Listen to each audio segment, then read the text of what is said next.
तो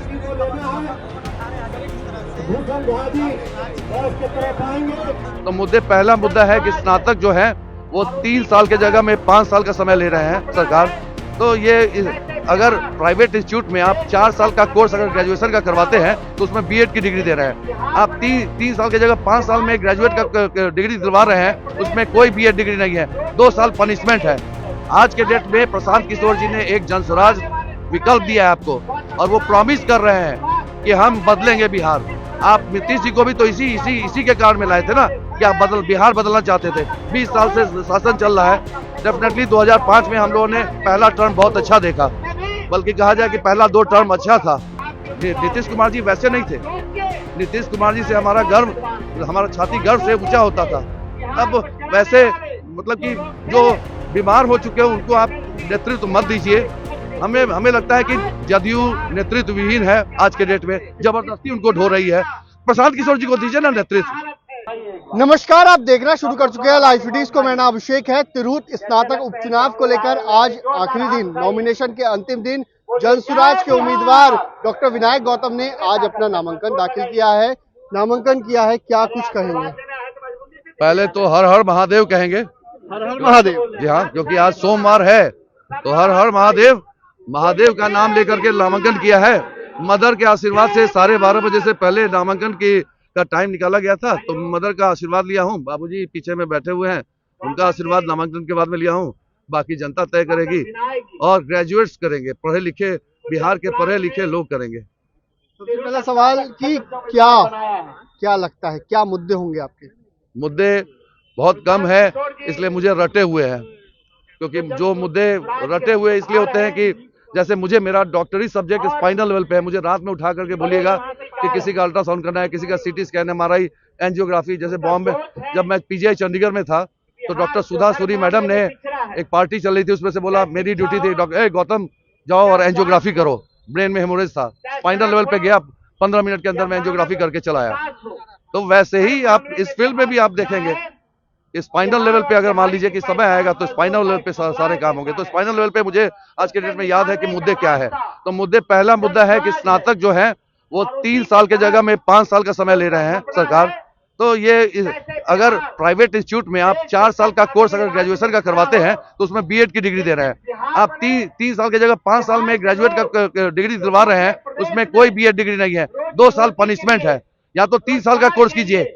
तो इसके लिए सरकार जिम्मेदार है और कोई जिम्मेदार नहीं है, कोई बगल के राज्य की जिम्मेदार नहीं है। डेफिनेटली ये सीएम रिस्पॉन्सिबल है, वाइस चांसलर रिस्पॉन्सिबल है, और राज्यपाल रिस्पॉन्सिबल है। क्योंकि हर कोई को एक कठोर नियम बनाना चाहिए, या फिर दंड मिलना चाहिए कि अगर वो स्टूडेंट्स के जिंदगी के साथ में खिलवाड़ कर रहे हैं। स्टूडेंट्स यूनियन का कोई वैल्यू नहीं है इस बिहार में। कानून बनाने की मांग करेंगे। यहाँ बिहार में स्टूडेंट यूनियन, टीचर्स यूनियन का कोई वैल्यू नहीं है। हमारे चिकित्सक यूनियन जो है उसका वैल्यू है, क्योंकि अगर हम स्ट्राइक करते हैं तो डेफिनेटली हम डॉक्टर से स्ट्राइक करेंगे अपनी मांग के लिए, तो कुछ मरीज जो है वो प्रभावित होंगे, जिनकी जान चली जाएगी। तो सरकार जगती है, क्योंकि वो भी तब जगती है कि जात के नाम पर जगती है। तो यहाँ की बिहार की सरकार जात के नाम पर और धर्म के नाम पर जगती है। टोपी पहना जाता है तो वोट लेने के लिए टोपी पहना जाता है, कोई मदद करने के लिए नहीं टोपी पहना जाता है। अगर मान लीजिए कि किसी भी जाति का देखा जाता है कि किस जगह पे, किस कंस्टिट्यूएंसी में कितना जात है, उसके आधार पर किया जाता है। प्रशांत किशोर जी आ रहे हैं, तीसरा आपको विकल्प दे रहे हैं, तीसरा विकल्प दे रहे हैं। इससे पहले मुझे भी कोई विकल्प नहीं था, मैं नोटा नहीं दूंगा, मैं अपना वोट कभी बर्बाद नहीं करूंगा। तमाम जनता भी वोट नहीं बर्बाद करेगी, या तो वो जेडीयू प्लस को देगी या फिर आरजेडी प्लस को देगी। पहले आज के डेट में प्रशांत किशोर जी ने एक जनसुराज विकल्प दिया है आपको, और वो प्रॉमिस कर रहे हैं कि हम बदलेंगे बिहार। आप नीतीश जी को भी तो इसी के कारण में लाए थे ना, कि आप बिहार बदलना चाहते थे। 20 साल से शासन चल रहा है। डेफिनेटली 2005 में हम लोगों ने पहला टर्म बहुत अच्छा देखा, बल्कि कहा जाए कि पहला 2 टर्म अच्छा था।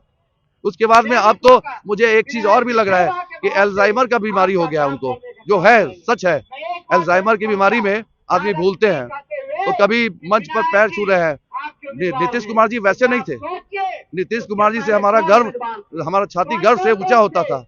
अब वैसे मतलब कि जो बीमार हो चुके हैं उनको आप नेतृत्व मत दीजिए। हमें लगता है कि जदयू नेतृत्व विहीन है आज के डेट में, जबरदस्ती उनको ढो रही है। प्रशांत किशोर जी को दीजिए ना नेतृत्व, और प्रशांत किशोर जी को नेतृत्व दीजिए, आप बिहार का नेतृत्व दीजिए, कुछ ना कुछ अच्छा होगा। यंग जनरेशन यंग सोच लेकर के आ रहे हैं, नई सोच लेकर के आ रहे हैं। क्या आपको लगता है कि तेजस्वी यादव जी बिहार का भला कर पाएंगे? आप मेरा सामना करवा दीजिए, मैं तो छोटा सा हूं ना उनके सामने, नहीं सर, मैं तो बहुत ऑब्वियसली मैं तो छोटा सा अदना सा आदमी हूँ, डॉक्टर हूँ, लेकिन छोटा आदमी उनके सामने में, क्योंकि वो तो बहुत बड़े लालू यादव जी के बेटे हैं।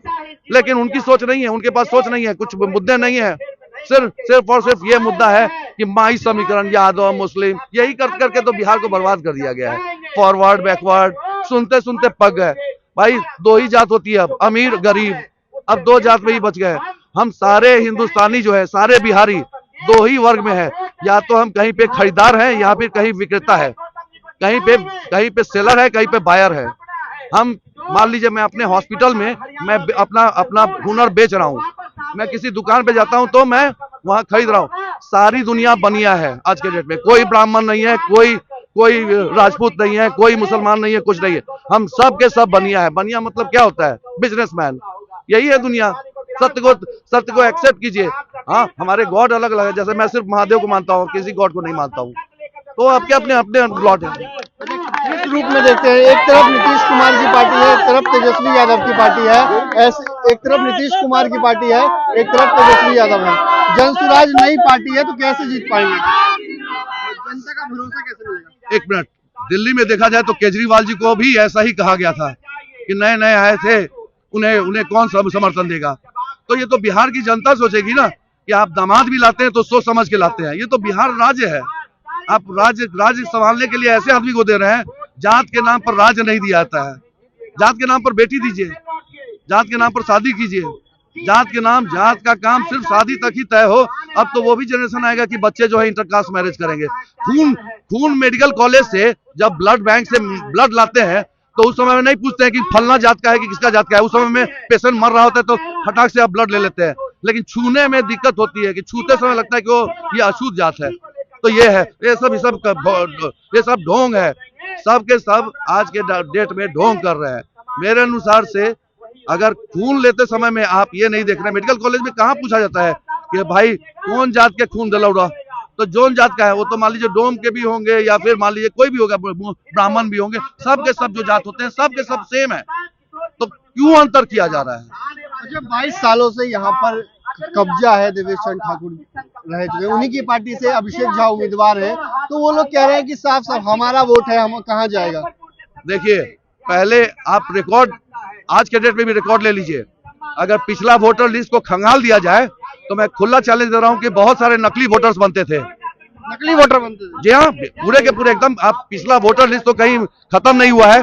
मैं चैलेंज देता हूं कि अगर बिहार सरकार इलेक्शन कमीशन पर आप सवाल उठा रहे हैं? एकदम 100% इलेक्शन कमीशन पर सवाल उठा रहे हैं। यहाँ तक कि इस इलेक्शन में भी बहुत सारे वोटर्स नहीं बन पाए हैं। मैं कितनी संख्या दिखा दूंगा, यहाँ पे ही धीरज जी है, बहुत सारे शिक्षकों का वोट कटवाया गया है, शिक्षकों का वोट पूर्व कैंडिडेट के द्वारा मैक्सिमम वोट कटवा दिया गया है शिक्षकों का, नहीं बनने दिया गया है। ये साक्ष्य चाहिए, अदरवाइज ये 2 लाख से पार होता है। ये आपके वोटर्स को नहीं बनने दिया गया है क्या? मैं आपको बोल रहा हूँ कि एक 350 दिया था फॉर्म भर के, एक भी उसमें नहीं है। आप एक चीज समझा जाए कि ये साजिश पहले से चलती रही है। यहाँ इलेक्शन होता कहाँ है, यहाँ जनता का चलता क्या है? एमएलसी इलेक्शन में पहले भी होता रहा है, ये अभी तो ये भी एक पिता भी तो 3 बार एमएलसी थे, वो कैसे हो गए? वो पुराने समय था, उस समय में वोटर्स कितने बनते थे? मुश्किल से 10,000, 15,000, 20,000 बनते थे वोटर। उस समय पैसा कितना मिलता था? 1 लाख 2 लाख मिलता था। आज के डेट में 2 करोड़ रुपया मिलता है पैसा, उसका धांधली हो रहा है। नहीं लेना है मुझे वो पैसा जो है वो सारा का सारा शिक्षण संस्था में जस का तस दूंगा, किसी ठेकेदार को नहीं दूंगा। 2 लाख महीना मुझे नहीं चाहिए, वो भी शिक्षकों और जिनको भी जरूरत होगी, जो भी शिक्षण संस्थान में जरूरत होगी, स्टूडेंट्स होंगे, कुछ भी होगा, मेरी मर्जी, मेरी सैलरी है, मैं आपके आंख के सामने में दान उसको नहीं बोलते हैं, प्रतिदान बोलेंगे हम। दान तो हुआ कि हे दृष्टि हुई, मान लीजिए मैं उतना बड़ा नहीं हुआ कि दान। हॉस्पिटल खोल रहा हूँ, अपने इंस्टीट्यूट में जब खोलूंगा तो उसमें मैं गरीबों को पढ़ाई लिखाई दान करूंगा, मतलब कि गरीब जो बच्चे होंगे उनको पढ़ाऊंगा, तो वो दान कहलाएगा। लेकिन अगर अभी तत्काल जो ये सैलरी मिल रही है, ये तो मैं पहले ही बोलूं कि ये मेरा हक नहीं है। पेंशन नहीं लूंगा और न लेने दूंगा।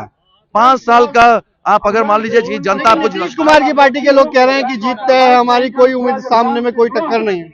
देखिए नीतीश कुमार जी भगवान होंगे तभी वो जानते होंगे, वरना भगवान के अलावा किसी को नहीं मालूम है। जनता जो है वो भी जनता, अगर मान लीजिए एक जनता एक वोट देगी ना, तो जनता को भी नहीं मालूम है कि कौन जीतेंगे। लेकिन जनता तबाह है, त्रस्त है, जनता त्रस्त है, जनता बदलाव चाहती है। उन्हें कोई जगह नहीं मिल रहा था। एक तरफ में राजद प्लस, एक तरफ में जदयू प्लस, जाए तो जाए कहाँ। मैं भी चाहता तो कोई दूसरे जगह जा सकता था, लेकिन विचारधाराएं नहीं मिलती है।